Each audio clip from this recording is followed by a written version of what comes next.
si la han escuchado. Pfizer es una multinacional más grande a nivel mundial.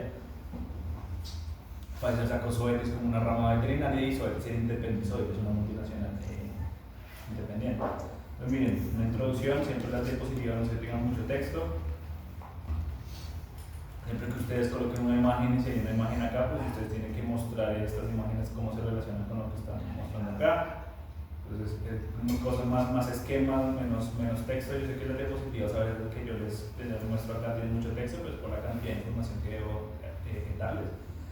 Pero ustedes pueden ser mucho más concisos con la información biológica. Entonces, si ustedes observan acá, agentes primarios, agentes virales primarios, los bacterianos primarios, los bacterianos secundarios y después, si ustedes saben, siempre en nuestros sistemas productivos tengo las condiciones de manejo. Pues acá es como un resumen de los mecanismos fisiopatológicos por los cuales los agentes generan daño. Entonces tenemos varios acá: daño de la parte mucociliar, inmunosupresión directa, alteración de la funcionalidad de las citoquinas y función alterada de los macrófagos. Y miren, los agentes están acá abajo. Entonces PCV2 es circovirus porcino tipo 2, SIV es el virus de la influenza porcina, PIRS, o sea PRRSV, es el síndrome del virus del síndrome respiratorio reproductivo porcino. Entonces, para que vean aquí cómo se escriben las siglas. Pues acá cómo se evalúa específicamente los patrones mnemónicos. Estos son los patrones que ustedes van a ver el próximo semestre. Es sumamente importante que los tengan en cuenta. La intersticial, la bronconeumia supurativa con o sin pleuritis glutinosa, la embólica y la broncointersticial. Y la broncointersticial tiene dos componentes: hiperplasia del tejido linfoide asociado a bronquiolos y presenta bronquiolitis necrotizante. Pues bien, que sí es importante aprender a reconocer cómo se ve la necrosis del micrófono, porque hay diagnósticos que hablan de eso. También ahí es una foto de un pulmón, es esa foto de ese pulmón de este cerdo tiene una bronconeumonía supurativa, que es esta coloración que ustedes ven acá. Tiene agentes bacterianos que invaden ese tejido pulmonar y si ven que este pulmón no colapsa, se ve carnoso, se ve grande, como inflado, es un patrón de neumonía intersticial. Entonces, tienen dos patrones acá de enfermedad bastante importantes. ¿Está? Finalmente, bueno, el objetivo nos lo va a mostrar cómo es esto, los materiales y métodos, dónde es la granja, el tipo de muestreo que se realizó, las pruebas que hicieron, uno por PCR, el otro por patología. Realmente lo que me interesa es que vean esto. Esto es lo que uno hace en campo y uno saca todo el tejido pulmonar y acá lo que uno está evidenciando es un patrón de neumonía intersticial leve. Este pulmón acá está mucho más, no está tan inflado, los septos interlobuliares no están tan prominentes, igual si se alcanzan a ver, no sé si alcanzan a ver acá que parece como un tablero de ajedrez. Más o menos, ¿no? Que tiene varios cuadraditos aquí. Estos son los septos interlobulares. Son los estos son los lóbulos y lo que se ve son los septos interlobulares. Están edematosos, entonces es un cambio para el neumonía intersticial. Acá, pues todos ya creo que ya reconocen que eso es un pulmón, ¿no? Todo esto es un pulmón, que lo que está acá en el cursor, esto es un bronquio, estos son bronquiolos y acá, miren, este es un septo interlobular, este que ven acá. La mayoría de pulmones que ustedes han visto son continuos, los pulmones de los cerdos tienen loburillos. Acá hay un loburillo, acá hay otro loburillo. Y estos caminos eosinofílicos que ustedes ven ahí son los septos. Entonces esos septos están levemente engrosados, el infiltrado linfohistocitario, entonces eso es una neumonía intersticial. Entonces miren este siguiente pulmón, acá se nota muchísimo más la afectación, acá se ve que hay un patrón de neumonía intersticial, el pulmón se ve más inflado, pero sacando estas estructuras que están ahí en el espacio mediastínico.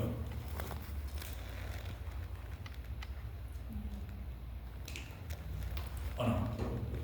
Las circulares, bueno, ovaladas. Son como blancas. Sí. Estas son ganglios linfáticos mediastínicos, están aumentados el tamaño, están hematosos, entonces eso también es un cambio que afecta bastante.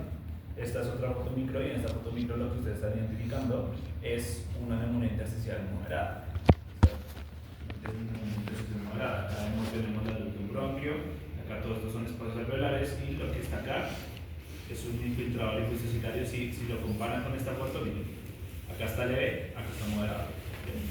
Acá este pulmón ya está muchísimo más afectado y aquí ya empiezo a tener este cambio de correlación en el lóbulo cardíaco izquierdo. ¿Sí lo ven acá? Este cambio que ustedes ven acá puede ser compatible con un agente viral, un agente bacteriano o agentes bacterianos secundarios. Un microscopio cuando lo ve, mira ese pulmón. Sigue siendo pulmón, pero miren los septos alveolares cómo están engrosados. Están desde acá hasta acá. ¿No te interesa esto? ¿Te interesa? Sí. Entonces, ¿lo estás anotando? Que o sea, no es la única que está mirando hacia abajo, hay unos que están mirando el celular, pues, o sea, yo no tengo ningún problema, mirar el celular. O sea, no te lo estoy diciendo por ti, estás grabando, no hay ningún problema. Pero hay gente que está mirando el celular mientras uno muestra un caso de la vida real. O sea, si ni siquiera un caso de la vida real o lesiones macroscópicas que uno muestre en granja en el tiempo les causa interés, no les causa ni siquiera un poquito al menos de morbo, al menos de mirar las fotos, yo creo que esta carrera hablando de ustedes. Si ustedes prefieren estar mirando el celular que estar mirando que un profesor les comparta algo de su experiencia propia, yo creo que es mejor que vayan pensando otra cosa. Es bastante preocupante que ni siquiera mostrándoles una lesión micro o macro que nunca van a ver adicionalmente, estoy casi seguro que no les van a volver a mostrar casi cosas de cerdos y tampoco van a ver cosas de cerdos en la carrera. Me parece increíble que ni siquiera mostrando este tipo de lesiones muestren interés. Es preocupante. Pues si de verdad no pueden soltar el celular ni 5 minutos para prestar atención a unas fotos que no van a ver nunca, mejor vayan buscando otra carrera porque son los de ustedes. ¿Listo? Entonces, de acá, lo que acá se evidencia es que tengo una cantidad de células muy grandes, todo lo que estoy señalando acá son macrófagos, y acá lo que es importante es este cambio que ustedes ven acá. Miren cómo están los núcleos, cómo se llaman esos cambios. ¿Está en Cariorrexis? Están en Cariorrexis. Todos están en Cariorrexis. Miren acá una Cariorrexis. ¿Ven? Si identifican acá este aglomerado vasofílico que se observa acá, que estas células están acumulándose, o sea, que se acumula como un material vasofílico ahí. Este material vasofílico que ustedes evidencian acá son leucocitos necróticos. Las células, el virus ataca a los leucocitos y los mata. ¿Y esto con qué se relaciona? Con este virus que tienen aquí, el virus del síndrome respiratorio porcino, que se denomina como PIRS. Cuando alguien le nombre más adelante que es el PIRS, pues ustedes ya tienen una idea más o menos de qué virus es. Miren este pulmón, está muchísimo más afectado. Patrón de neumonía intersticial con una neumonía supurativa, pero esto, de nuevo, o sea, normalmente cuando ustedes vean un pulmón así, siempre les van a enseñar, o hay profesores que no saben mucho de patología y dicen, no, es micoplasma, no, eso son bacterias. No necesariamente, puede ser tres cosas. Puede ser bacterias, puede ser influenza o puede ser micoplasma y pulmón. Entonces, eso es para mostrarles de que esos patrones macroscópicos solo me permiten a mí sugerir un diagnóstico. Porque yo cuando veo el microscopio, miren, esto es un bronquiolo. Cerca se le iniciar este tejido aquí alrededor que forma un nódulo. Este nódulo que será es una hiperplasia del tejido linfoide asociado a bronquiolos. Eso no debería verse así. Entonces, es un cambio que en todas las especies se relaciona con micoplasmas. Si ustedes alcanzan a identificar este foco que está acá, esto era un bronquiolo. Miren aquí la muscular, la evidencia, acá está la muscular de la mucosa. Este epitelio es cúbico simple y está degenerado. O sea, el epitelio normalmente no se debería ver así. Miren los núcleos cómo están, miren el citoplasma, se ve blanquito. Y acá, miren, comparen estas células. Si las ven que acá están planas y acá están cúbicas, eso se llama atenuación del epitelio y eso es una lesión que se le relaciona con influenza. Es una lesión bastante Profe, qué pena una pregunta, ¿qué es el BALT? Tejido linfoide asociado a bronquiolos. Ok, gracias. Esto que ustedes observan acá de nuevo es un patrón ya combinado. Acá hay fibrina, esto es un patrón de bronconeumonía supurativa y un patrón de neumonía intersticial. Esto me está indicando que este animal tiene coinfecciones de varios virus y de varias bacterias al tiempo. Tienen varias coinfecciones de varios virus y varias bacterias al tiempo. ¿Listo? Entonces, esto que están observando acá, miren, es la luz de un bronquiolo. ¿Sí? Y en el centro del bronquiolo que tengo, si ven la cantidad de núcleos y de puntitos y de coloraciones rosadas que hay, si ven que los espacios, ¿se ven espacios alveolares? No se ven. O sea, en verdad no se ven, ¿por qué? Porque están siendo reemplazados por este material que ustedes ven acá, que son neutrófilos y eosinófilos. Entonces es una bronconeumonía supurativa, o sea, se afectan las vías respiratorias. Y eso es algo, ¿ustedes creen que este animal puede respirar? No. Sí. Digamos, en ese caso, ¿hay identificado bacterias específicamente o solo está la presencia de...? Es muy difícil ver las bacterias raras, es muy complicado. ¿Se puede sacar un animal de ese estado? ¿Sí? ¿Se puede sacar un animal de ese estado? ¿Sacar en qué sentido? O sea, ¿para producción? No, para salvarlo. Sí, sí se puede empezar a salvar si no tuvieran virus. Si no tuvieran micoplasma ya, digamos, en una fase clínica. Es que como esos dos agentes son inmunosuprimen, por más de que uno le mande antibióticos, igual la bacteria va a seguir prosperando. Porque el sistema inmune no va a ayudar. problema con estos agentes. Miren esto acá, esto es de nuevo un cerdo de PCO, 71 días. Miren ahora este pulmón. Y como la pleura está tapizando absolutamente todo el tejido pulmonar. Acá yo puedo evidenciar que puedo valorar el tejido, no lo puedo valorar. Entonces eso hace y eso no me permite a mí poder hacer una evaluación objetiva de ese tejido pulmonar. O sea, acá saben acá que hay unos cambios de coloración, tienen que hay como una línea roja, acá hay otra y acá hay otra. Tienen que estar una al lado de la otra, son muy simétricas una con la otra. ¿Qué estructura tenemos acá que es simétrica y que no es para el otro lado? Entonces eso que ustedes ven ahí se llaman impresiones costales. ¿Listo? El pulmón está tan aumentado de tamaño, que está tan grande, que se pega contra las costillas y las costillas se dejan marca. en el pulmón. Eso es indicativo de una neumonía intersticial. Yo por eso cuando veo un pulmón así, puedo saber que hay bacterias y hay agentes virales metidos en el pulmón. ¿Listo? Miren esa pleura. En la pleura. Todo esto es pleura. La pleura debería ser una línea, debe ser una línea eosinofílica supremamente delgada. Miren, está aumentada prácticamente como 50-100 veces de lo que debería estar. Todo esto es fibrina. Ahorita les voy a mostrar otra pleuritis, como se ve. Miren ya este pulmón, ya un cerdo de cebo de 91 días, o sea, aproximadamente 91 días, 7, como semana 20, semana 21 aproximadamente, o sea, ya están en la fase de finalización del cebo. Esto ya están a punto de salir. Miren el pulmón de nuevo. Miren, siento este material acá que se evidencia aquí en la superficie pleural, es fibrina, también es fibrina. Se empiezan a evidenciar estos focos acá rojos que se ven acá. Son hemorragias. Hay hemorragias, bueno, focos necróticos y hemorrágicos en la superficie pleural. Entonces esto es un pulmón supremamente afectado. Este órgano que estoy señalando, ¿qué será? Fíjate, lo que dijeron no estaba bien. ¿Por qué? El corazón. Esto es el pericardio, ¿listo? Acá se observa el pericardio, está engrosado y está afectado, que probablemente también tenga pericarditis rugosa. Pues miren acá, de aquí hacia este lado en el cursor tengo un patrón de neumonía intersticial, miren cómo están los septos engrosados, y de aquí hacia la izquierda tengo una pleuritis fibrinosa. Miren todo este material eosinofílico, si lo ven que se ve muy bien, todo esto es fibrina, y estos puntos que ven acá van a ser neutrófilos. Y esta es una lesión típica que se encuentra en un agente bacteriano. ¿Listo?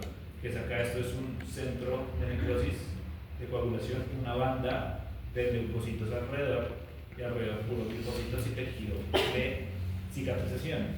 Este foco se relaciona normalmente con el actinobacillus, con la PP, se llama PP la enfermedad, señor. Digamos, como el pulmón está lleno de neutrófilos, ¿la sangre llega al pulmón o se queda con el Llega al pulmón. Pero no hay intercambio. Está llegando si no hay intercambio porque no hay casi oxígeno. Y la mayoría, o sea, como hay tanto neutrófilo y tanta bacteria, pues las bacterias que hacen entran hacia el pulmón. Entran hacia la sangre, perdón, después de 6 minutos el animal muere de un shock septic. Profe, qué pena. Uy. ¿Estas lesiones se pueden ver en la peste porcina? ¿O son diferentes? Peste porcina clásica es una fiebre hemorrágica. Las fiebres hemorrágicas que son vasculitis. O vasculitis en diferentes órganos. Esa es la característica principal para diferenciarlo del resto de la enfermedad. Siempre que uno tiene un cerdo y un microscopio ve vasculitis y encefalitis alrededor del espacio de hecho Robin, alrededor de las arteriolas del encéfalo, eso no tiene que empezar a ser porcina. Profe, una pregunta. ¿El pulmón está engrosado o está inflamado? Las dos. Macroscópicamente aumentado el tamaño. Micro está engrosado y inflamado. Y por así decirlo, micro, ¿cómo podemos distinguir esas? O sea, ¿cómo sé qué parte está inflamada y qué parte está engrosada, por así decirlo? Los subcelulares se ven en una línea delgada, sí, que forma un camino. Ahora acá cómo están. Ok. Aumentadísimos de tamaño. Sí. Ahí es evidente, es muy evidente la lesión. Acá, ¿qué es lo que está aumentado el tamaño? Los septos. Acá específicamente en esto que tengo, en el bronquiolo adentro que tengo células, ¿cierto? Entonces está inflamado también, tengo un exudado supurativo asociado. Entonces ahí tengo varios patrones de lesión bien específicos que me indican que el pulmón se encuentra severamente afectado. Como ustedes pueden identificar acá, ¿yo qué hago? Coloqué la foto ahí en el microscopio, que es la foto de la diapositiva, y ya. Porque yo tengo la práctica de poder escribirlo. Ustedes pueden utilizar convenciones, esto con tal de que se identifique la foto, ¿no? No es que me coloquen una foto ahí y yo no puedo ver nada. Pues se tiene que ver. O sea, lo que ustedes me expongan, yo lo tengo que poder observar. No es que pasen acá a hacer una retaíla. No es que me digan que esta foto en el libro la escriben. Es que se observa en la foto una bronconeummonía supurativa en la cual se observan neutrófilos de bronquioles. Porque yo les puedo decir, muéstrame dónde están los neutrófilos. Muestra dónde está esa hiperplasia de neumocitos tipo 2 que me están mostrando. Muéstrame tal cosa. Entonces ahí tienen que identificar dónde están las cosas. Por eso la histología es importante. Finalmente miren los resultados, estos son los patrones. BNS, bronconeumonía supurativa, NI, neumonía intersticial, y NBI es neumonía broncointersticial. Acá lo que se encuentra es que tenemos patrones múltiples. Miren. Tenemos confecciones dobles, confecciones triples, tanto de SEBA como el PCO. Y esto de acá que son los posibles agentes. Miren, agentes bacterianos, micoplasma, circovirus, bacteriano, micoplasma, PIRS, bacteriano, micoplasma, PIRS, influenza. Entonces tenemos infecciones principales y pues ya hay discusiones ya animamos. Acá las poquitas referencias que me tocó usar para este trabajo. Entonces esto pues obviamente tiene bastante lectura y bastante parte, pero más o menos eso es lo que presenté y se los quería compartir para que sepan, pues para justificarles por qué estos últimos 2 martes no he podido asistir. Pues por eso, ya sustenté eso, ya salí de eso, ya listo. Bueno, esto creo que lo voy a exponer una vez más, pues ya a otras personas. En la semana de investigación internacional me tocó volver a exponer eso, pero eso es a estudiantes así como ustedes de allá, pues ellos no entienden mucho lo que uno les está diciendo. En cambio ya exponerle esto a una persona, digamos, mi evaluadora era la doctora María Antonia, ustedes posiblemente la van a escuchar más adelante.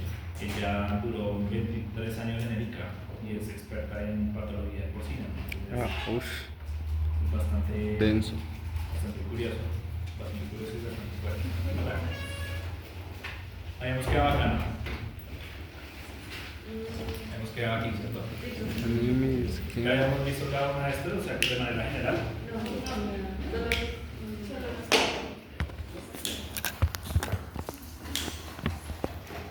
Entonces hablemos primero de la mente. ¿Me presta su cartuchera? ¿Me presta su cartuchera? Por lo del tripote todavía.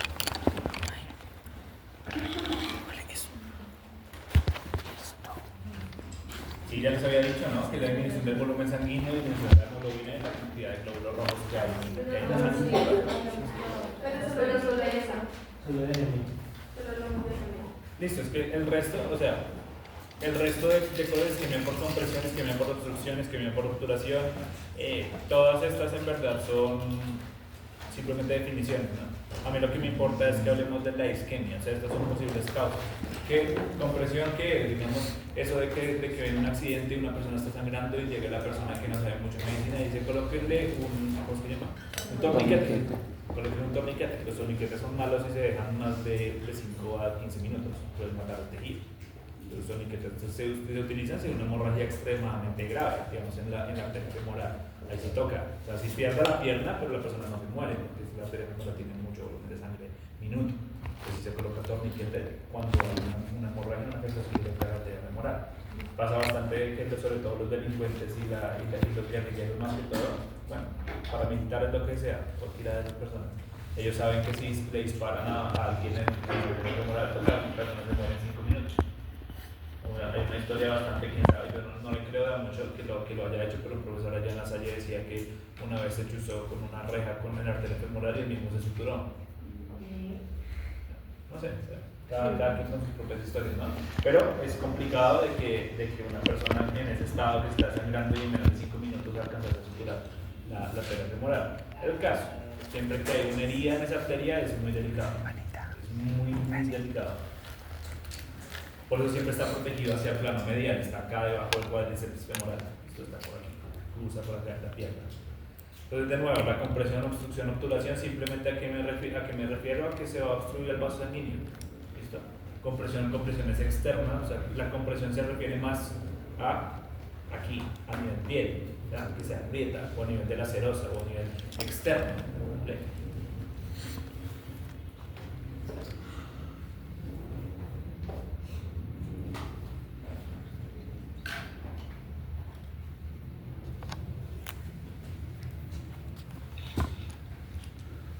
Se refiere más a nivel externo, la isquemia por obstrucción es a nivel de la luz.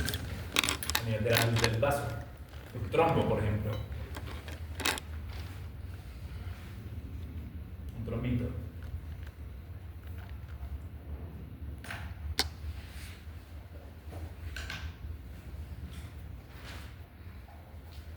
Yo les había dicho, ¿no? Que es la isquemia.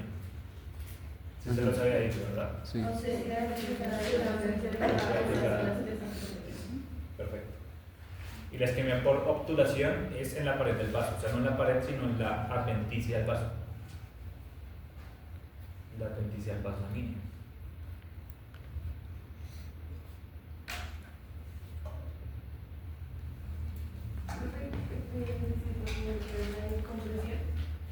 Externo, son una superficie externa del cuerpo.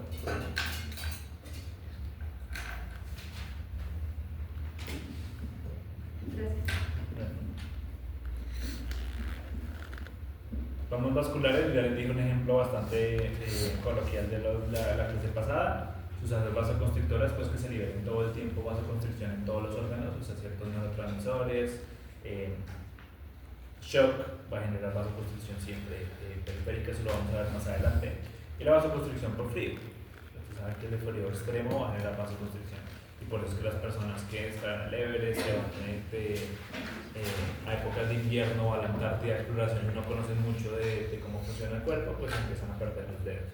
Pueden perder hasta la punta de la nariz, las orejas, a los apéndices. Entonces eso se pone negro y ese tejido se puede caer, se muere y se cae y quedan sin el cartílago.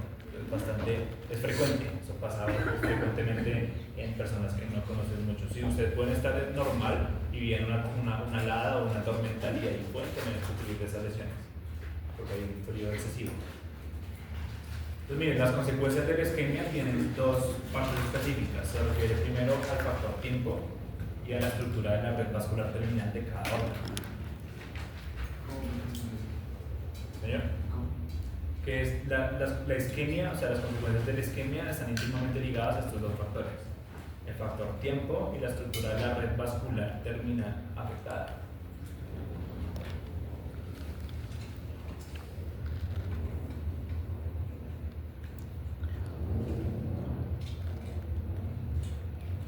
Entonces, ¿cuál es la principal consecuencia de la isquemia? ¿Ustedes qué creen? La muerte del tejido, la ¿Cómo se llama? necrosis. ¿Cuál énfasis? Decoagulación. Entonces, la principal consecuencia del esquema, si por ahí me da por preguntárselos en el parcial, es la necrosis de coagulación. La necrosis de coagulación. O la gangrena seca. Eso le iba a preguntar. Aunque. Uy, profe, en ese caso, ¿cómo estaría bien decir ambas? Digamos, en caso tal de que haya. Preferiblemente necrosis de coagulación. ¿Preferible? ¿Qué es lo que pasa? Que acá les puedo aclarar uno de esos conceptos que no quedaron tan claros en necrosis. La gangrena seca se utiliza más en apéndices y extremidades. La gangrena seca se utiliza más en apéndices del cuerpo y extremidades.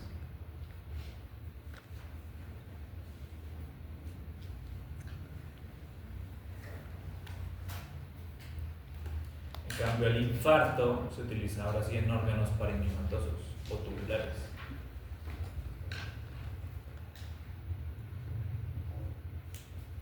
El infarto se utiliza en órganos parenquimatosos o en órganos tubulares. Una aclaración para todos, para que no dejen de conversar. Esas enfermedades no son zoonóticas. Las enfermedades que tenemos ustedes no son zoonóticas, no nos afectan a nosotros en absolutamente nada. Entonces eso normalmente cuando hacen en la planta de beneficio y hacen la exploración del sacrificio de los cerdos, todas esas vísceras las retiran.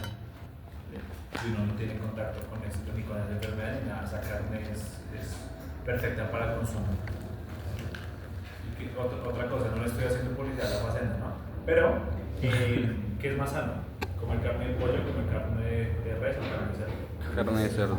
La carne de cerdo. La carne de cerdo es mucho más nutritiva, tiene menos grasa y tiene más cantidad de proteína, que es lo que uno piensa que al revés. La carne de cerdo es mucho más sana que la carne de res. Con más carne de cerdo. ¿Está? Entonces, el infarto el infarto va a ser en órganos tubulares o parenquimatosos y se va a referir siempre a la obstrucción de la sangre arterial. Se va a referir siempre a la obstrucción de la sangre arterial.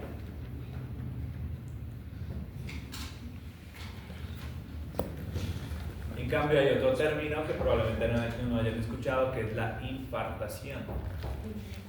Infartación. ¿No es lo mismo que el infarto? No.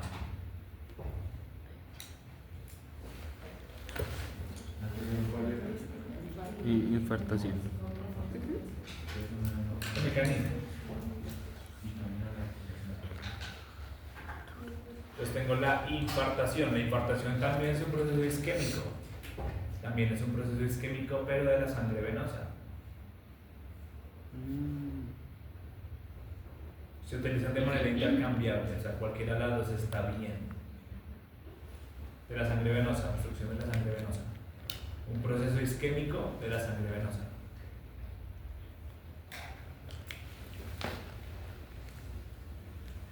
O sea, ya, como el nombre se la da, dependiendo de dónde se generó. Sí. Ah, listo.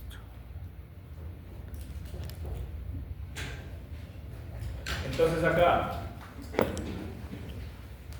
¿se acuerdan qué tipo de circulaciones hay en el cuerpo?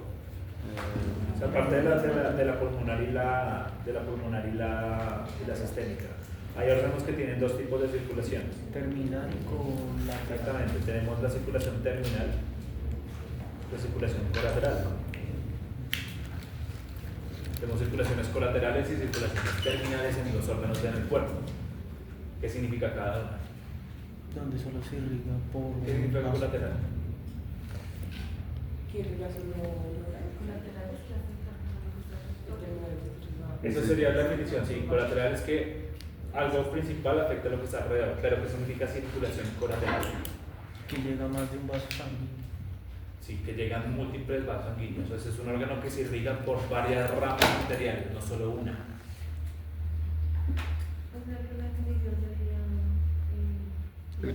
Un órgano que se irriga por múltiples ramas arteriales. Un órgano que es irrigado por múltiples ramas arteriales.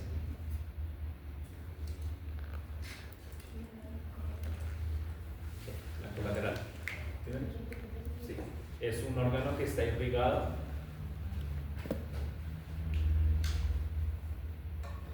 por múltiples ramas arteriales. Dime.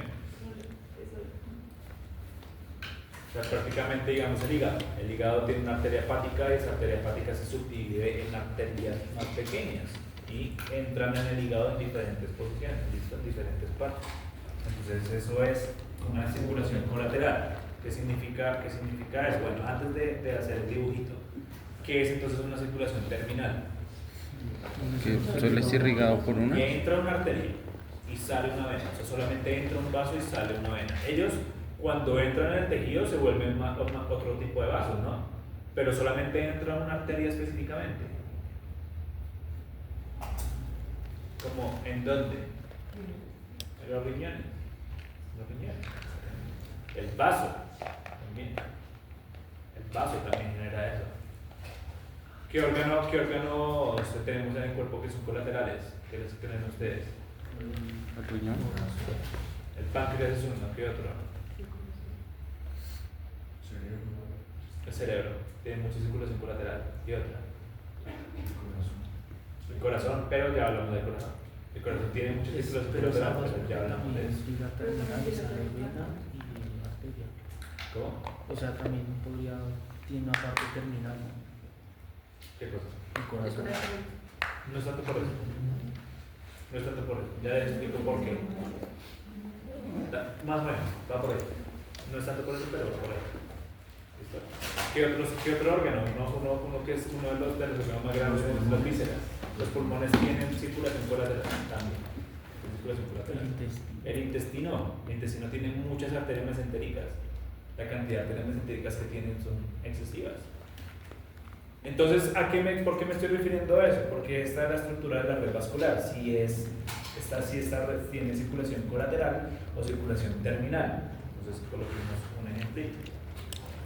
Yo tengo acá los riñones. ¿Sí? Siempre tienen esta morfología de frijol, acá tengo la arteria renal, acá tengo la arteria aorta. ¿Sí? Esta va a ser la arteria aorta. Y esta va a ser la rama de la arteria renal. Miren, la arteria renal viene acá, la arteria renal se convierte en múltiples arteriolas que van a empezar a irrigar este órgano. A nivel de la corteza, a nivel específicamente de la corteza renal, ¿qué va a pasar? Tengo el glomérulo, ¿cierto? El glomérulo renal. ¿Cómo se llama el vaso sanguíneo que entra el glomérulo renal?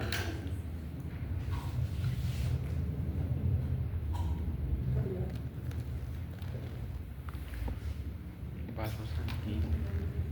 ¿Y cómo se llama este vaso sanguíneo que sale del glomérulo renal?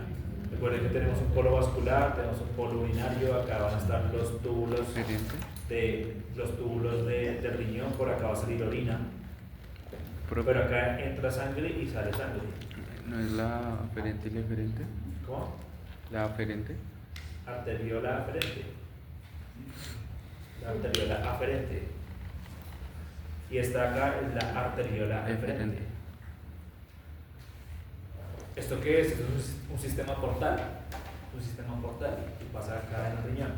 ¿Qué le va a pasar a este órgano si tiene un taponamiento aquí? Si tiene un trombo acá. O sea, isquemia. ¿Este órgano tiene circulación colateral?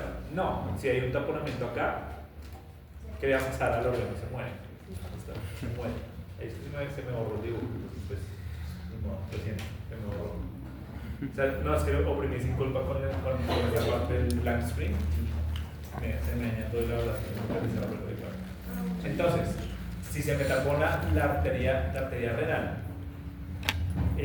la sangre no va a llegar al riñón y va a causar un daño muy severo. ¿Listo? Lo mismo, si se me tapona una arteriola aferente, toda esa nefrona se muere. ¿Listo? Por eso es que los infartos en el riñón se ven tan bien delimitados. Es porque hay circulación terminal. Pero, digamos, hay una, no sé, en la piel, o sea, hay un trombo en la piel. ¿Qué pasa? Un pedacito de la piel se va a morir, pero como hay tanta circulación colateral, pues ese sitio se tapona, se convierte en tejido conectivo, cicatriza, pero la sangre sigue circulando. ¿Listo? Entonces, ¿dónde va a ser más grave la isquemia? En donde haya circulación terminal. ¿Listo? Va a ser mucho más grave donde haya circulación terminal. Parte del renal. El vaso, la médula espinal. El cerebro de la Colateral.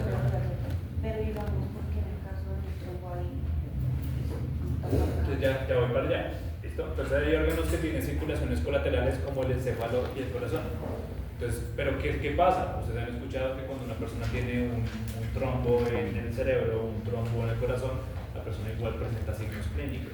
Y es por la cantidad, porque el cerebro y el corazón requieren muchísimo oxígeno para funcionar. Siempre tiene una carga metabólica muy alta. Entonces cualquier afectación de la llegada de oxígeno los va a afectar mucho. Entonces por más de que tengan circulación colateral, es por eso.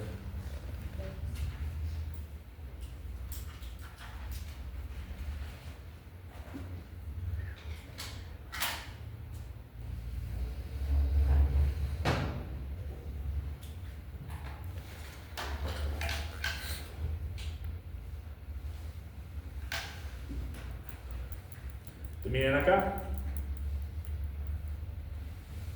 Extraño eso, ¿no? Eso sería normal. No es normal. Eso es prácticamente ¿qué están haciendo? Pues le dijeron a la persona que tuviera una cosa así que apretara la mano. Si ustedes apretan la mano mucho, ¿cómo se me puso la mano? Blanca. Ustedes todos pueden hacer ese ejercicio. Si yo hago una compresión, o sea, es que mejor compresión transitoria en la punta del dedito, pues se vuelve blanco y después vuelve la coloración normal, los capilares se vuelven a llenar. Eso es una prueba que se utiliza en animales. Uno puede evaluar el tiempo llenado capilar utilizando las mucosas. Usted lo oprimen al animalito y miren cuánto tiempo vuelve el lecho vascular a llenarse. Y pues eso es una manera como se evalúa.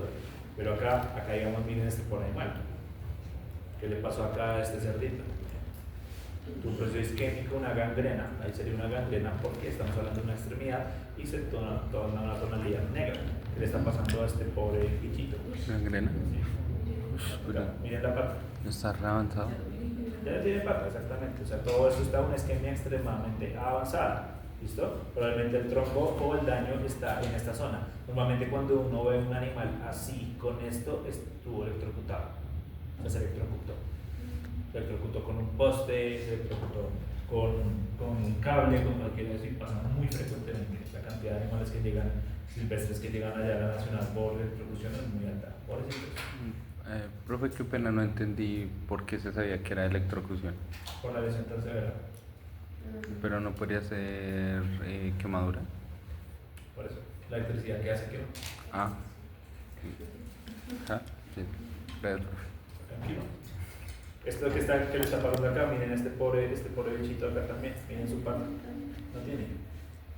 Obviamente la imagen no es que ayude mucho, ¿no? Pero acá no tiene patica. Ay, Y sí. acá, miren de nuevo acá, esto que ustedes observan acá, es una necrosis gangrenosa en un miembro de estos animales.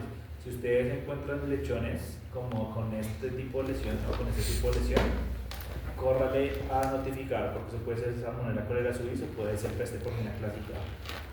Eso no solamente le pasa, esto es un ejemplo, ¿no? No es que esto es un proceso isquémico, pues las plantas no tienen daño, ¿no?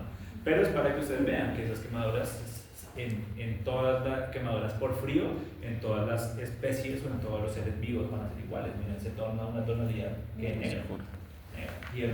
Pierde la vivacidad del tejido. Entonces, ¿esto qué se está haciendo? Pues las quemaduras de frío cuando se congela, digamos, la sabana de Bogotá, pasa bastante frecuentemente y los cultivos se dañan es por eso, porque se congelan y después, ahorita, por ahí una media hora ya no va a estar insoportable el sol. Ya debe ser insoportable, miren esto. Entonces, esto es lo que le pasa a las personas con pie atleta o las personas con pie diabético que generan esas vasoconstricciones o tienen daños en los vasos sanguíneos del pie. Entonces eso pasa mucho en diabetes. La diabetes genera daño en las arteriolas. ¿Me vas a preguntar algo? Sí, Listo, sí, taponan las arterias y hay un proceso isquémico todo el tiempo en el pie. Y uno los ve así. ¿Qué pasa normalmente a las personas diabéticas? Les da no pereza, sino pena que les encuentren esas lesiones. Y uno cuando va y mira, esto no solamente está acompañado de esto que ustedes ven ahí, sino también de que un absceso. Ya está siempre formado en una formación de pus, porque los diabéticos, aparte de que están inmunosuprimidos, aparte de que tienen problemas de la circulación, no cicatrizan rápido. Entonces, si ellos tienen una herida, esa herida se va a llenar de pus y duran y duran tiempo en que cicatrice. ¿Qué me vas a preguntar ahora sí? Es que yo he escuchado, bueno, he tenido familia cercana con el tema de diabetes y a una de ellos le hicieron el tema de lo de las abejas. O sea, cómo funciona y... ¿Qué cosa de las abejas? Le ponen abejas en la pierna. Abejas. Abejas, o sea, lo hacen que la abeja no pique. Y le hicieron el tema y no perdió. Digamos, a ella fue una bomba. Pobre abeja. Y lo Digamos perdió que las dos piernas. el mecanismo detrás de la picadura de abejas, que la picadura de abejas es supremamente alergénica. Entonces eso hace que liberación de histamina, vasodilatación y va a mejorar la circulación. La verdad no lo había escuchado, es como el mecanismo por el que yo creería que se soluciona eso, pero no sabría otro mecanismo. Lo que sí sé que utilizan en personas diabéticas siempre van a ser vasodilatadores y medicamentos contra la hipertensión, porque ellos se pueden lesionar muy fácilmente con eso. O sea, no estamos poniendo que ella tenía las dos piernas y únicamente pues perdió la otra sí, totalmente con el tema de la abeja. Interesante, no lo había escuchado. Gracias. Señor. Yo quiero preguntar, yo sé que puede ser un factor genético, pero digamos, ¿por qué las personas que están tan sensibles a la picadura de una abeja, sino que unas personas lo aguantan también y otras personas en menos de nada ya están tan... También lo mismo que dice, factores intrínsecos del sistema inmune cada uno. Acá, cada vez que nosotros tenemos contacto con un posible alergénico o con cualquier antígeno, con cualquiera, nuestro sistema inmune lo reconoce. Y normalmente la picadura de abeja, cuando la abeja pica, ¿qué deja adentro? El veneno. El veneno es una proteína. Las proteínas siempre son extremadamente alergénicas. Entonces, como el cuerpo detecta esa proteína, el mastocito primero lo que hace es degranularse para intentar eliminar el agente. Como no lo puede eliminar, pues llegan macrófagos, llegan a intentar encontrar la proteína, la fagocitar. Se la llevan al sistema inmune. Entonces, una persona que, digamos, la pica una abeja, puede que simplemente le dé un eritema ahí leve, o le dio una inflamación ahí leve. Y dentro de un año, 2, 5, 10, 20 años, porque se han visto casos en que hay una tolerancia inmunológica durante tanto tiempo, de un momento a otro se vuelven alérgicos. Y es por eso, porque el sistema inmune es depende de cada uno. Así como puede ser un día, pueden ser 20 años que se vuelvan alérgicos. Una persona que era alérgica a las abejas, inmediatamente el antígeno se reconoció y desencadenó la respuesta inflamatoria y se puso así supremamente inflado. Dentro de 50 años lo picaron una abeja y como si nada. Eso depende del sistema inmune. Es otro problema. Es alérgico a la picadura y se inflama así. Pero digamos, con otro tipo de, no sé, otro tipo de picadura, no insectos, ¿va a tener la misma reacción? No, eso específicamente es por la picadura de abejas. Es porque ellas botan el veneno. ¿Y saben qué le pasa a una abeja cuando pica, no? Se muere. ¿Por qué? Está pegado al intestino. ¿Qué está pegado al intestino? El aguijón. El aguijón está unido ¿A qué está conectado? a todo el sistema digestivo. Cuando ¿Cómo se llaman esas glándulas? Se llama la glándula que bota veneno. Me estoy tratando yo también de acordar del nombre. Que yo he mirado mucha patología de abejas y también sé bastante de abejas. Es un tema muy interesante. Las abejas son muy bacanas de estudiar. pues hablan de Y hay abejas. Sí, yo creo que Y uso la patología de me toca moverme allá. Profe, No me acuerdo si cómo se llama esa glándula. Bueno, pero la glándula del veneno de las abejas está pegada al intestino de las abejas. ¿Listo? Entonces, cuando el aguijón entra, la glándula se contrae y bota el veneno por el aguijón, pero en su proceso, pues el aguijón se clava y se eviscera a la abeja. O sea que, bueno, yo creo que hacer la pregunta más estúpida. No hay ninguna pregunta tonta. No, pero es que resulta. No hay ninguna pregunta. ¿Sabes la película de B-Movie? No. Una espadita, que se no tendría Sí, pero no. ¿Qué pasa en esa película? pierde el aguijón y se lo reemplazan con una espadita de juguete, una chiquita. No, ya sé. Bueno, una vez así que Profe, Es la de ti. una, Sí, se la acuerda de eso.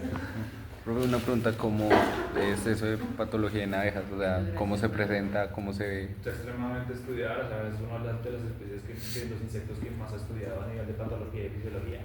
Hay tratados y libros de patología. Uno puede, tú coges la abejita, la fijas en forma, la cortas por la mitad y la mandas completa y se ve en microscopio. Yo tengo las minas de abejas. Es muy bonito de ver. Muy bonito de ver. El estudio de las abejas es supremamente importante. Pero es muy delicado. interesante. Dime. Debe ser muy delicado. Sí, es delicado procesar. Delicado procesar. Pero es muy chévere. Pero esto Muy es bacano. Dime. Sí, claro. Eso lo pueden hacer, eso uno lo puede hacer específicamente. Uno coge, digamos, hay productores de abejas que envían patología de abejas para mirar de qué se están muriendo. Y sufren de una enfermedad. Sí, es muchas de agentes virales, síndrome de colapso de colonias, barroa constrictor, una cantidad de agentes infecciosos, bacterias, de todo. Los principales competidores de ellos son las avispas. Entonces ellos se atacan entre ellas, ¿no? Las abejas son extremadamente interesantes. Para alguna persona que quiera un campo totalmente diferente podría estudiar abejas, es muy chévere, Profe, muy bacano. Como el polen, como la cera, como la miel cambia su color, cambia sus propiedades, cambia absolutamente todo. El propóleo, cómo cambia sus propiedades depende de las plantas que estén polinizando. Si ustedes tienen plantas como hierbabuena, tienen plantas que no tienen frutos cítricos, sino siempre son plantas un poco más ácidas, la miel va a tener un cambio de sabor. El propóleo también va a tener un cambio de sabor, la jalea real también. Las abejas, recuerden que ellos tienen una jerarquía muy bien organizada. Ya se organizan en la abeja reina, en las centinelas, en las obreras, en las recolectoras y los zánganos. Porque le dicen zánganos a los machos porque no hacen nada. O sea, ellos lo único que están ahí. O sea, ¿por qué hay zánganos en la colonia? Porque les toca. Para la reproducción. Para la reproducción. Para nada más. No sirven de absolutamente nada más. ¿Qué hacen las obreras? Las obreras trabajan. O sea, ellas construyen la colmena, mantienen a las larvitas de las abejas, son las que crean la miel, son las que crean el propóleo, son las que crean absolutamente todo. Son las que van, las recolectoras que hacen, van por el polen, las exploradoras que hacen. Si ustedes han visto, uno se encuentra normalmente las recolectoras, es poco frecuente, uno se encuentra esas las exploradoras. Exploradoras que es que uno va caminando y le pasa la abeja a uno por ahí, no madre, ¿qué pasó? Esa exploradora, ¿qué está haciendo? Ella simplemente está mirando dónde están las plantas. ¿Dónde están las plantas? Entonces, digamos, si hay una colmena ubicada en cierto sitio, la exploradora sale y empieza a volar. Las abejas con una cantidad de glucosa específica que ellos toman de la miel pueden volar hasta 16 kilómetros. Imagínense, 16 kilómetros una abeja alrededor de la colonia. Entonces ellos pueden identificar múltiples fuentes de plantas alrededor de su colonia. Entonces ellas, ¿qué hacen? Van no sé qué, encontraron la planta, polinizan porque recargan energía y se devuelven. Entonces cuando ellas se devuelven, entran a la colmena, llegan todas las obreras, hacen como una reunión y la exploradora, ¿qué hace? Empieza a bailar.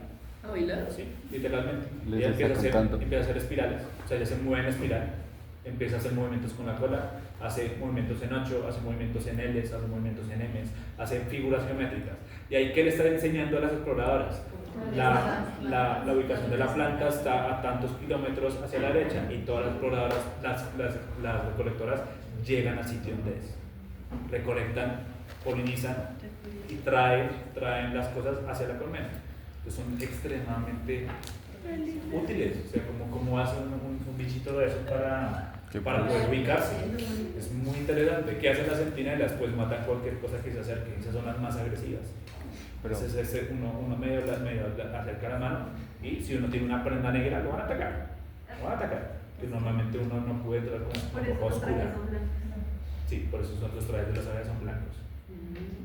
Las abejas tienen una memoria excelente. Si ustedes todo el tiempo, si ustedes entraron a una colmena y empezaron a atacar la colmena, ellas se van a acordar. Y la próxima vez que ustedes lleguen, los van a picar. Si ustedes llegan con una liberación excesiva de corticoides y de esteroides y de adrenalina, ellos probablemente los van a picar más a ustedes. Porque normalmente las personas que son más nerviosas con las abejas las terminan picando. Por eso. En cambio, si uno entra relajado y entra tranquilo, las abejas no lo pican a uno. Yo he entrado a sitios donde tienen una cantidad de colmenas y nunca me han picado, y hasta sin protección. Y no los ve que se le paran a uno y si uno está tranquilo, no le hacen absolutamente nada. No le hacen nada. No le hacen nada a esos bichitos. Porque uno tiene que entrar pues, calmado. Ahí sí la virología, porque una energía buena. Porque ellos sí detectan eso. Ellos sí detectan eso. De verdad, son unos insectos muy interesantes. Muy interesantes. Muchas de las obras de ingeniería que se utilizan hoy en día es basado en la arquitectura y en el estudio arquitectónico de las colmenas. Porque las colmenas, ¿qué morfología tienen? Hexágonos, ¿no? Son hexágonos uno al lado. Y el hexágono es la figura que tiene una cantidad de lados, de ángulos más estables y que no pierde absolutamente nada en superficie. Un círculo sí pierde superficie, porque yo coloco un cuadrado en un círculo, estoy perdiendo los lados. En cambio, un hexágono con otro hexágono tiene una estructura muy fuerte. La mayoría de cosas que nosotros utilizamos en nuestra arquitectura también tienen morfología hexagonal. Y es por eso, por el estudio de las colmenas. Las abejas son muy interesantes. Y eso hay una cantidad de información. Hoy en día lo que se pelea mucho es el síndrome de colapso de colonias. El síndrome de colapso de colonias o de colmenas es por las redes 5G, por la contaminación ambiental, la contaminación auditiva, las redes que nosotros no vemos. Este celular todo el tiempo está botando ondas en este momento, y esas ondas, como ellas hacen geolocalización, a veces pasa que está el productor con sus colmenas, las colmenas salieron a recolectar, y al siguiente día el señor va a mirar sus colmenas y no hay ni una sola abeja. ¿se perdieron? Probablemente se perdieron o se murieron. No se sabe qué pasa. No se puede encontrar cuál es la cosa verdadera. Se sabe que, digamos, hay antiparasitarios que se utilizan en ganadería, y también hay muchos, ¿cómo se llama? Plaguicidas que se utilizan también en cultivos que tienen una familia, y eso sí, por favor, para que por favor no los compren, que son los neonicotinoides. Los neonicotinoides, como el imidacloprid, no sé si han escuchado alguna vez el imidacloprid, es un medicamento que se sigue utilizando. El Bravecto, si no estoy mal, tiene el imidacloprid. Entonces el imidacloprid es un medicamento que es ectoparasitida, pero esto es extremadamente tóxico para las abejas y debería estar prohibido. ¿Qué es lo que pasa? Que las empresas como Pfizer, las empresas como Bayer, que no les interesa que les quiten uno de sus medicamentos más vendidos, entonces ¿qué han hecho? Han atacado o han matado o han demandado y perseguido a las personas que vendan eso. Ustedes saben que este mundo se controla por las mafias. Acá lo único que le importa es la plata. Recuerden que si las abejas desaparecen, el 40 al 60% de las especies vegetales mueren también detrás, que son los polinizadores más importantes. Nada, no lo he visto, pero sí. Entonces, para que se den cuenta, o sea, las abejas son muy interesantes. A mí me gusta mucho, yo leo mucho de eso, es muy bacán. Es que tú estabas mencionando ahorita el tema también de la alimentación y mira que pues este es el mismo tema de la familia. Ellos tienen abejas en Santa Sofía, Boyacá, y allá hay muchísimos eucaliptos y las últimas dos productos, por ejemplo, es muy artesanal, este miel, en algún momento de la miel le sientes el sabor. Sí, se siente. Igual el polen. Si ustedes alguna vez tienen la oportunidad de comprar polen, en vez de estar gastando tanta plata en proteínas de esas de gimnasio, ustedes pueden comprar polen, de verdad. Porque más o menos de 2 gramos, o sea, ni siquiera gramos. El polen son unas pepitas así chiquiticas, y ustedes se pueden comer 3, 4 pepitas de esas, y es la cantidad de proteína que tienen esas pepitas como el 95% de proteína libre. O sea, eso es una cantidad excesiva de proteína. Y si ustedes no están acostumbrados a comer ese polen, ustedes si comen una cucharadita y se la comen, se van a marear, les va a dar diarrea por la cantidad de proteína que tiene dentro, que entra muy fuerte.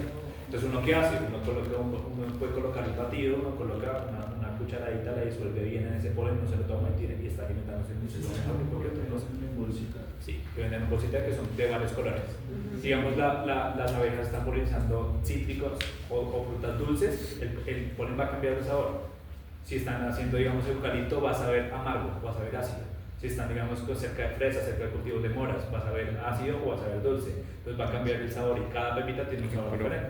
Eso como lo recogen, porque las colmenas, pues la colmena que es una cuadradita, en este momento empieza por H la colmena H algo, o sea, la inventaron en 1998, pero es la que se usa hoy en día, tiene trampas. Entonces viene acá la abejita entra en el espacio y tiene que acurrucarse para poder entrar a la colmena.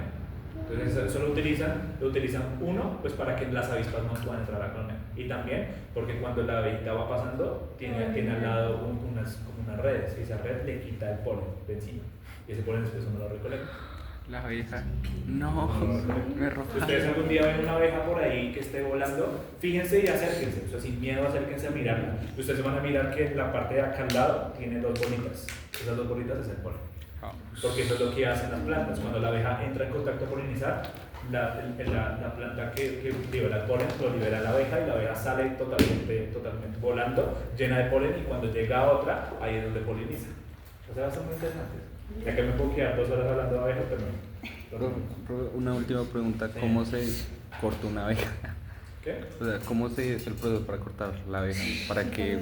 Sí, se fija completamente, uno la corta, uno coloca una estereoscopia. Entonces cogieron con el estereoscopio, empiezan a manipularla con una cuchilla muy afilada por toda la mitad. O sea, mano así. Y por toda la mitad. Y después la mandó cortada así en el formol y sale derecho. Uy, no. Sale derecho. Qué heavy. Entonces miren acá. Si llega a haber un trombo a esta altura, aquí, pues que se van a morir todo este tejido, ¿no? Todo este tejido está acá.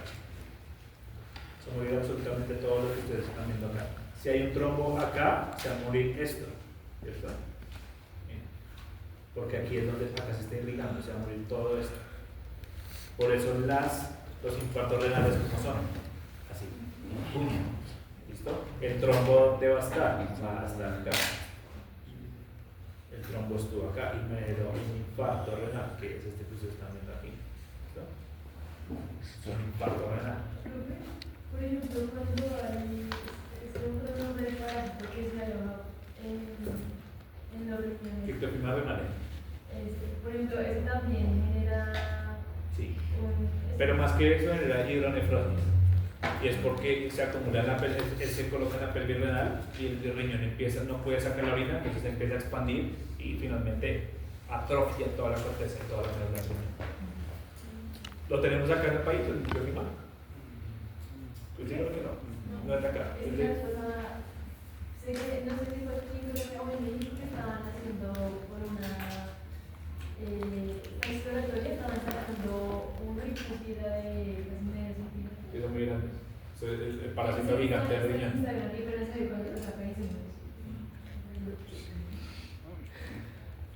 Parásitos que son bien adaptados a los ecosistemas. Esto es lo del vaso. El vaso, miren de nuevo. El vaso tiene acá una arteria trabecular. La arteria trabecular se convierte después en una arteria central. Si digamos el trombo está aquí, miren. Si el trombo está acá en esta parte de este vaso, pues se va a morir todo el tejido que está aquí adyacente. Entonces, por eso tienen circulación terminal, porque entra una arteria, se divide en varios vasos y después sale una vena, pero entra una arteria específicamente en una parte de ese órgano. Entonces, ¿cómo se ve? Todos los que son infartos esplénicos. Son infartos esplénicos. Lo mismo que ustedes observan acá, esto es una médula espinal. La médula espinal va a tener una arteria craneal espinal, que es la que está acá. Si yo tengo un trombo de este lado, pues que se va a morir toda esta parte de la sustancia blanca y la sustancia gris. ¿Listo? Por eso es gravísimo. Hay una patología, se llama tromboembolismo graso en perros, si no estoy mal, y pasa bastante frecuente y empiezan a perder la movilidad de la columna vertebral. Y es porque se forma un trombo en la parte de la columna y ahí no hay nada que hacer. Manejo con corticoides. El tramo medular agudo también es muy grave en ellos. Finalmente, miren este corazón. Recuerden, el corazón tiene unas arterias coronarias que se subdividen en varias arteriolas, ¿verdad? Dividen en varias arteriolas. ¿Qué pasa si se me tapona aquí? Tengo mucha circulación colateral, ¿cierto? Pero como el corazón requiere tanta cantidad de oxígeno todo el tiempo, por más de que tenga circulación colateral, no va a ser suficiente para suplir ese taponamiento. ¿Listo? Entonces, miren acá. Eso puede ser una placa aterosclerótica. La aterosclerosis, ¿qué es? Acúmulo de grasa dentro de la circulación. La aterosclerosis no la tenemos dentro de la circulación, no, en la pared del vaso. La aterosclerosis no es, ¿pasa en veterinaria? No, humano. Los animales no sufren de aterosclerosis. ¿Por qué? ¿Qué comemos nosotros que ellos no comen en exceso? Grasas. Grasas, ¿cuáles? Saturadas. Entonces, cada vez que ustedes se coman una empanadita, cada vez que se coman un pastel de pollo, cada vez que ustedes coman cualquier cosa que sea frita y que tenga exceso de grasas saturadas, piensen dos veces. Ustedes lo que se están comiendo es un riesgo cardiovascular. Por eso la mala dieta genera riesgo cardiovascular porque me tapona arterias. Profe, pero si hay perros que se alimentan así. ¿Cuáles? No, o sea, pues digamos en carnicerías que les dan la basura, es que no ven los perros ¿Cómo? una bola. Ellos van a tener más de producción a la diabetes, pero su sistema digestivo es muchísimo mejor adaptado que el de nosotros. Pese a eso es imposible que les No van a tener aterosclerosis. Nuestro cuerpo, o sea, recuerden que nosotros por nuestro tipo de alimentación pues, nos consideramos unas especies omnívoras, ¿verdad? Pero nosotros somos muy malos digiriendo grasas y proteínas. Somos muy malos digiriendo esas moléculas. ¿Listo? Entonces, pues acá no es misterio de que los seres humanos pues, son uno de los principales mamíferos en este momento que producen cantidades excesivas de materia fecal. Y a mayor materia fecal es porque no hay buena absorción de nutrientes. ¿Sí? Si cuando ustedes tengan un perro y el perro come solo concentrado, normalmente botan unos bollos gigantescos. ¿Sí? Pero cuando ustedes le cambian la dieta a sus perros y le dan una dieta más adaptada a su estómago, ellos normalmente tienden a, en vez de hacer 3 veces al día, hacen una vez y hacen unos bollitos así chiquiticos. Todos mis perros, yo con una sola bolsa les recojo a los 4 y me queda sobrando espacio. Ellos hacen 3, 4 bollitos nada más. ¿Por qué? Porque están teniendo una nutrición completa. Entonces nosotros acá, sí, estamos sanos, estamos bien, pero acá nosotros comemos muy mal. Todos comemos muy mal. Y la dieta y la calidad de alimentos que tenemos es muy mala, muy mala. Entonces dentro de esa misma mala calidad, pues tengo que intentar comer lo más sano posible. ¿Me preguntar algo? Creo que, por ejemplo, en esas cosas le da el prácticos del tromboembolismo, arterias, que es cuando se quedan los miembros paralizados. Ellos también fueron 4, pero de origen, porque... No se sabe. Tocaría mirar, buscar la causa. Puede ser de origen pulmonar, puede ser de origen cardíaco, infeccioso. Pero sí pasa frecuentemente en gatos. Sobre todo se deposita en la arteria renal o en las ramas de la arteria femoral. Y puede ser arriba o puede ser abajo, entonces paraliza un miembro, paraliza los dos. Pobrecitos. Entonces recuerden, miren, esto es un infarto. ¿Un infarto qué es? La circulación arterial, o sea, la llegada de sangre oxigenada. La infartación es una obstrucción de la circulación venosa. ¿Listo? Entonces, ¿qué hace? La sangre no puede salir. Se empieza a acumular. ¿Listo? Cuando una víscera se tuerce, ¿qué sucede primero? ¿La infartación o el infarto? Una víscera se tuerce. Hay un intestino, una torsión intestinal. La ¿Qué va a pasar infartación. primero? ¿La infartación o el infarto? La infartación. ¿Por qué infartación? Porque ya había sangre ahí adentro. No, Entonces, no tiene que ver con eso. ¿Por qué se acumula la sangre? Que está. ¿Por qué? O sea, ¿por qué? ¿Por qué empieza a acumular sangre? Por ahí va, pero ¿por qué se acumula sangre? porque no está dejando pasar. Que no hay circulación, ¿cuál? La venosa. Pero si está llegando sangre arterial, sí. ¿Cuál es la diferencia principal entre una vena y una arteria? Histológicamente. El tamaño. Que una arteria, una vena grande es del mismo tamaño que una arteria elástica. No va tanto por ahí. Por el tipo de, o sea, oxigenada y... ¿No tendría que ver con sus túnicas? Con sus túnicas, ¿cuál específicamente? La túnica media. ¿Cuál túnica es la túnica media? El músculo. ¿Cuál tiene más músculo?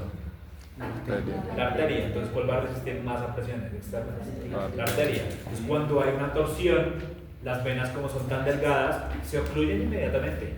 ¿Listo? Pero Se la ocluyen arteria- inmediatamente. En cambio, la arteria tiene una muscular. Ella se va a contraer y va a intentar compensar, pero ya después, si la torsión sigue, pues la arteria colapsa. ¿Listo? Entonces, tiene que ver, vamos a ver, tiene que ver por las túnicas. Todas las túnicas, específicamente por la túnica media. ¿Qué vas a preguntar? Es que mi abuela le dio un infarto y era, según lo que nos dijo el médico, las tres arterias del corazón se taparon. Le pudieron destapar las dos primeras y el lunes fue que teníamos 50-50 y la pudieron destapar, pero dicen que pues está bien. Ella está igual en milagro, pero en ese caso, ¿cuánto tiempo ya se podía morir? Depende de la gravedad y del nivel donde está el trombo. Pero si se tapan las tres arterias, pues la verdad sí es un milagro que esté viva. Porque ella sufre muchos trombos. La han dado como una 7. Sí, Y tiene la mitad del cuerpo. Ella, la verdad, es muy fuerte. Porque reconoce, se mueve. Pero ella debe estar todo el tiempo con anticoagulante, está tomando heparina todos los días. Pero heparina todo el tiempo. Si no la está tomando con aspirina todo el tiempo, no la está tomando, nada que te toca que siga con la medicación. Pero sí, o sea, la verdad es que está poniendo todas las arterias del corazón, está de milagro que ella sobrevive, eso es poco frecuente que pasa. Todo el corazón en menos de 10 minutos ya está todo infartado. No, y eso fue lo curioso, porque ya se sintió mal y ya la corté. Y después tuvieron cita médica y fue cuando la tensión no le bajaba y fue cuando la metieron en cirugía. Entonces, la verdad, no se vio los signos así graves. Es por eso.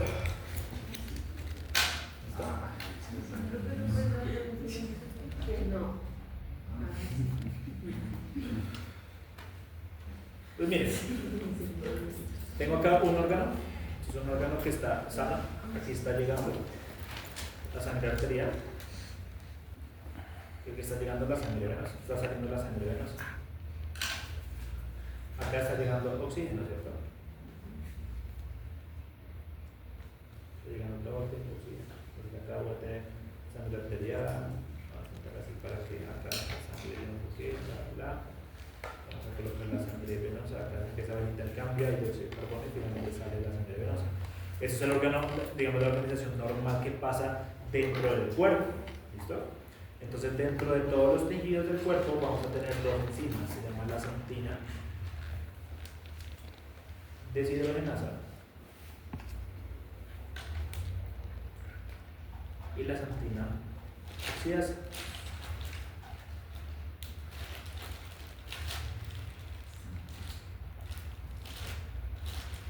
La xantina deshidrogenasa y la xantina oxidasa.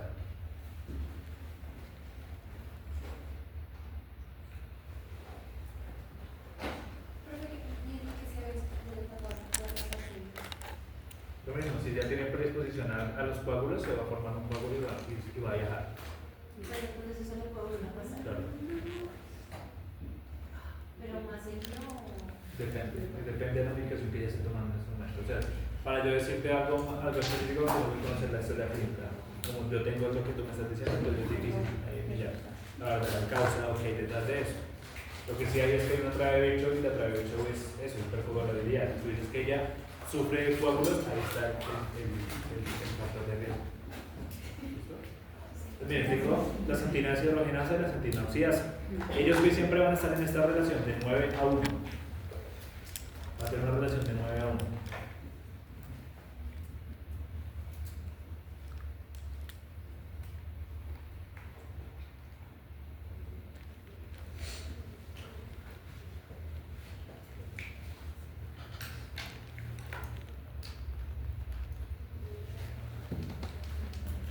Miren, la santina deshidrogenasa normalmente va a convertir el ATP, en ácido úrico y oxígeno. O sea, la santina deshidrogenasa normalmente va a transformar el ATP que llega al tejido en ácido úrico y en oxígeno. Y la santina oxidasa, ¿por qué se llama oxidasa? Porque va a producir especies reactivas de oxígeno.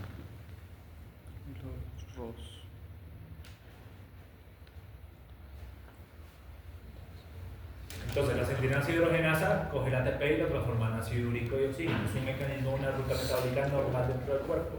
La santina oxidasa convierte el oxígeno en radicales libres, o sea, especies reactivas de oxígeno, en ROS.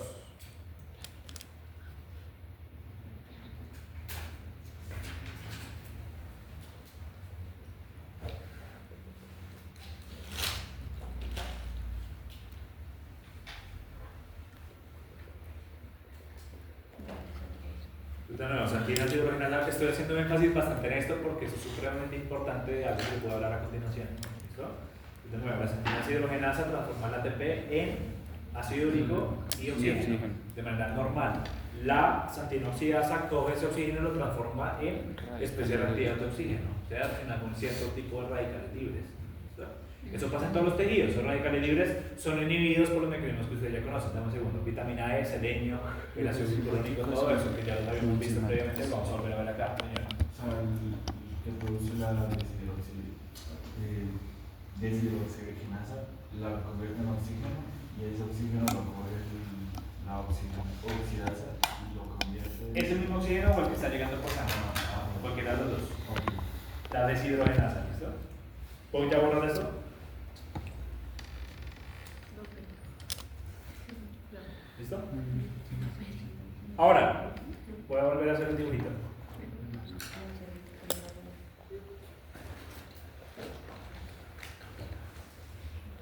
Volver a hacer el dibujito.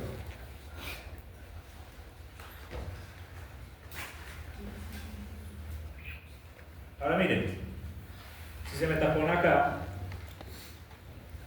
si se me forma un trombo aquí, ¿qué se me va a formar? Una isquemia, ¿no? Un proceso isquémico, un infarto con un proceso isquémico. En la isquemia, la relación de la santina deshidrogenasa y la santina oxidasa cambia. Entonces vamos a tener 9 santinas oxidasas y vamos a tener una deshidrogenasa. Entonces se pone al contrario.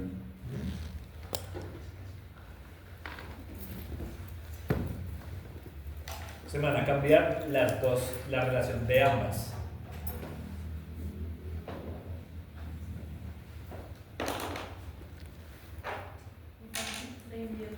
Se invierte la relación.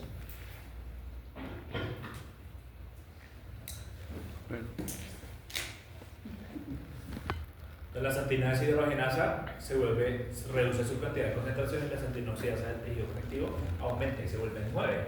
¿Listo? Se vuelve 9. ¿Ahí está llegando oxígeno? No, No, ahí no está llegando oxígeno. porque aumenta. Entonces, ¿hay radicales libres? Claro. ¿Por qué?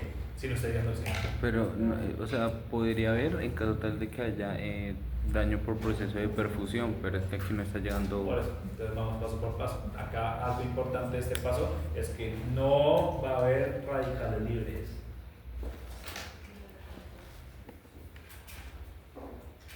¿Qué requieren los radicales libres? ¿Cómo se producen? ¿En presencia de qué? De oxígeno. ¿Hay oxígeno ahí? No, no hay oxígeno.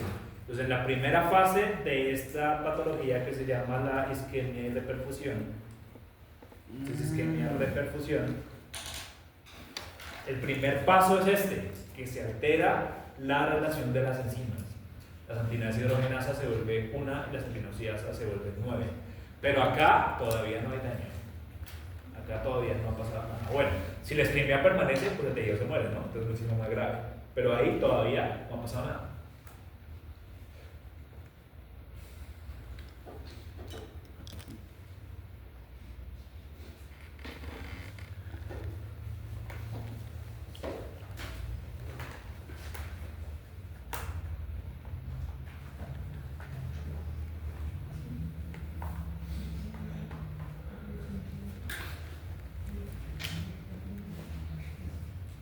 ¿Qué pasa? ¿Qué pasa si el trombo desaparece? O sea, sigamos con el trombo, digamos, hay una compresión. ¿Qué pasa, digamos, yo tengo una torsión del intestino? Y ahí no está llegando, hay un proceso isquémico. Ahí se cambió la relación de las dos enzimas, ¿verdad? Sí. ¿Y qué pasa si, digamos, yo ese caballito que está con cólico, lo entro a cirugía, corrijo y llega a ver, vuelve a llegar sangre? Las células Entonces, ¿qué va a entrar? va a llegar sangre oxigenada. Entonces, El ¿qué problema va a es empezar a llegar al tejido? oxígeno. Oxígeno. ¿Qué va a hacer la santina oxidasa? Este oxígeno en presencia de ATP lo va a convertir también en ácido úrico, pero lo va a convertir en el anión superóxido, o sea, en un radical libre. Entonces, este es el mecanismo por el cual en la isquemia reperfusión hay daño celular tan grave. Porque cuando vuelve el oxígeno, como la santina oxidasa cambiaron su relación, todo el oxígeno que llega no va a ser usado para alimentar las células, va a ser usado para producir radicales libres. ¿Listo? Pero sí o sí va a pasar. Siempre. Por eso uno siempre que corrige uno de esos, tiene que colocar antiinflamatorios. Para todos los Sí, tiene que colocar antiinflamatorios, porque si no se muere el tejido igualmente. Por eso la isquemia de reperfusión es una de las principales complicaciones postquirúrgicas en cólico. Sí, la recuerda, proceso isquémico, no está llegando oxígeno, las dos moléculas se cambian, la oxidasa aumenta su relación, la hidrogenasa se vuelve una. Entonces, cuando se corrige el proceso isquémico y vuelve a llegar sangre, con la sangre que llega, oxígeno de nuevo. Entonces, como la santina oxidasa hace lo contrario, ¿ella qué va a hacer? El oxígeno en presencia de ATP lo transforma en ácido úrico también, pero lo va a transformar en el anión superóxido, o sea, un radical libre. ¿Y cómo actúa el antiinflamatorio sobre esta parte? Esto estimulando la producción de más enzimas antiinflamatorias. O sea, devuelve la relación. No, aumenta la producción de las células de los mecanismos de control radical libre. O sea, de todas las enzimas que se ven. Profe, ¿Alguno en específico? No, todas. Todos los antiinflamatorios, glucocorticoides también. Sí, se colocan los rojos de este lado.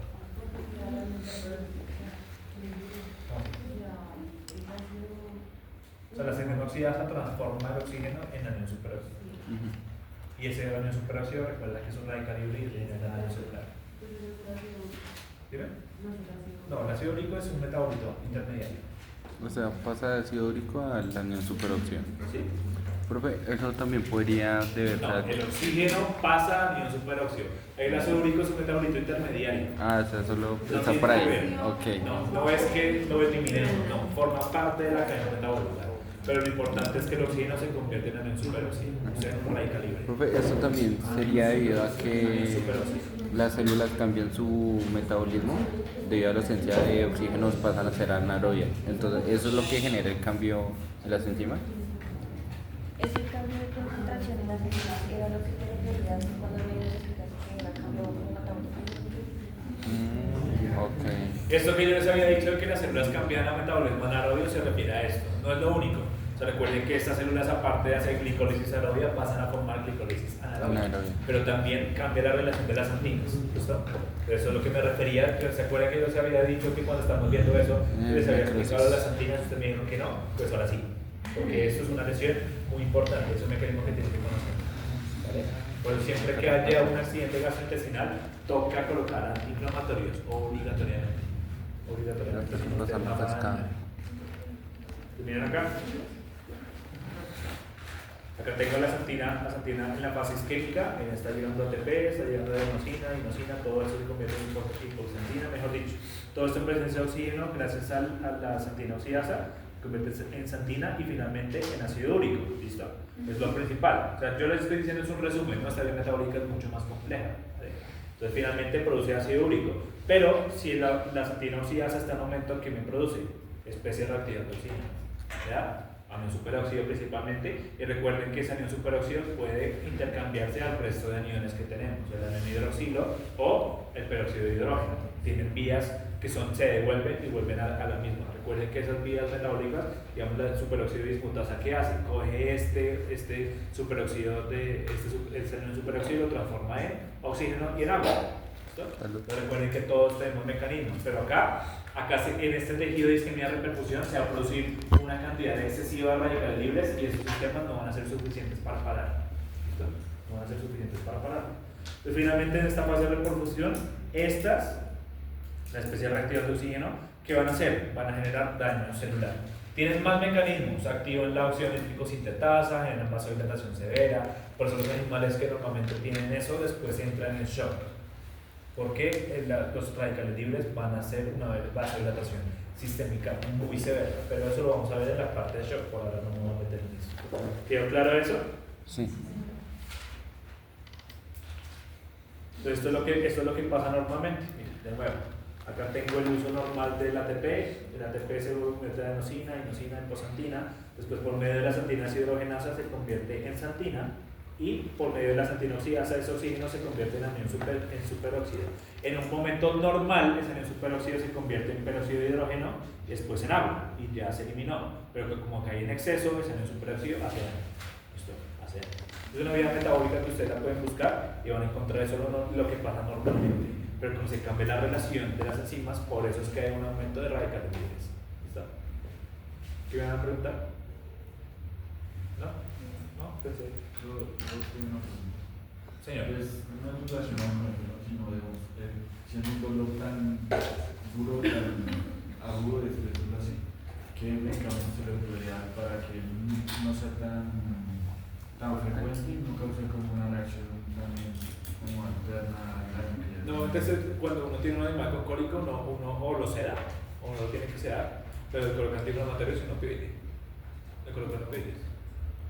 Como analgésico. O sea, se tiene que regular, ¿no? Entonces se va a tener para acá. Lo que pasa es que una vez ustedes ya corrigen digamos, el accidente gastrointestinal, ya el dolor para. El dolor para.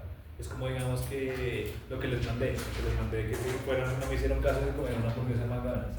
Entonces se infectaron. Entonces uno cuando tiene cólico duele mucho. Y cuando la visera se mueve cuando hay gas, pues también duele muchísimo. Imagínense un caballo que tenga lo mismo pero que esté torcido.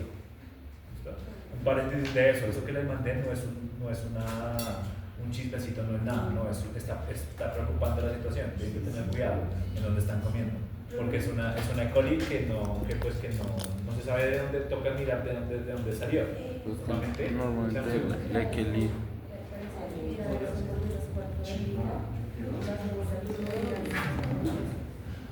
El problema es que es más probable que sea contaminación de la carne que contaminación de las cebollas. Profe, pero no también puede ser contaminación por ese. Lo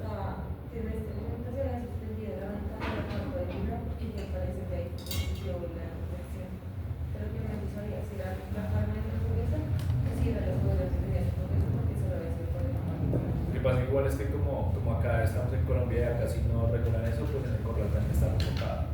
O sea, los pacientes que están recibiendo mi hermano son de corral. El antecedente es que comieron en corral. Yo que les digo, no coman hamburguesas en estos tiempos, en estos días, hasta que la situación se regule. Van a comprar los sitios que sean regulados. La E. coli es como una enterobacteriacia y la enterobacteriacia es contaminación por mala manipulación. O puede que haya sido una persona que fue al baño y no se limpió bien y después manipuló los alimentos, como puede haber sido una rata que contaminó la comida. Esto puede pasar. Siempre que ustedes se intoxiquen, que tengan una toxemia derivada de los alimentos o una bacteriemia, una enfermedad bacteriana por bacterias por contaminación de los alimentos, normalmente siempre va a ser por mala manipulación. Entonces van a un restaurante y le dicen, por favor, una carnicería, por favor, me da libra de carne, y el señor coge la carne y le recibe usted el billete y después coge el cuchillo y sigue cortando, no vuelvan a ese sitio, porque eso tiene más la manipulación de la carne. Si ustedes entran a una carnicería y el sitio huele a carne, no entren a ese sitio. Una carnicería no debería oler a carne si está bien refrigerada. Entonces tienen que tener cuidado de lo que ustedes cómo están manipulando los alimentos. Si ustedes son de los que primero hacen la ensalada y después hacen la carne, ahí está bien. Pero si son de los primeros que hacen la carne y no se lavan las manos y después manipulan la ensalada, ahí ustedes mismos están contaminando. Ahí están haciendo contaminación cruzada. Si ustedes están cortando la carne, la están sazonando en una tabla, esa tabla la enjuagaron y después colocan los vegetales encima, no de nada sirve. Vean si las bacterias van a estar ahí. Entonces, lo mismo con se está el propietario. hay que tener cuidado con la manipulación de alimentos. Bueno, si usted siempre que entre a un restaurante tiene que fijarse con los cocineros cómo son. Otra cosa, no es por ser racista, no es por ser xenofóbico, pero si ustedes entran a un restaurante y ven un costeño cocinando, pilas, que ellos son demasiados